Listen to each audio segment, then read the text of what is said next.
సరిహద్దుల్లో శాంతిని నెలకొల్పేందుకు సుస్థిర సంబంధాలను పెంపొందించేలా చర్యలు కొనసాగించాలని భారత్ చైనా నిర్ణయించాయి.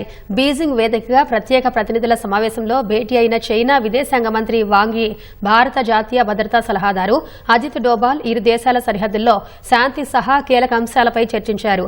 సరిహద్దుల వద్ద శాంతి, ఆరోగ్యకరమైన స్థిరమైన సంబంధాల అభివృద్ధికి చర్యలు తీసుకోవడం సహా 6 అంశాల్లో ఏకాభిప్రాయానికి వచ్చారు. సరిహద్దుల్లో సంయుక్త గస్తీ నిర్వహణ సహా విశ్వాసాన్ని పెంపొందించే చర్యలను బలోపేతం చేయాలని నిర్ణయించారు. Cross border exchange and cooperation ను బలోపేతం చేయాలని, టిబెట్ కు భారత యాత్రికుల తీర్థయాత్రను పునః ప్రారంభించడానికి అంగీకరించారు. సరిహద్దు నది సహకారం సహా నాతులా సరిహద్దులో వాణిజ్యాన్ని ప్రోత్సహించాలని ఇరు పక్షాలు నిర్ణయించాయి. వచ్చే ఏడాది భారత్లో కొత్త రౌండ్ ప్రత్యేక ప్రతినిధులు సమావేశం నిర్వహించేందుకు భారత్, చైనాలు కూడా అంగీకరించాయి.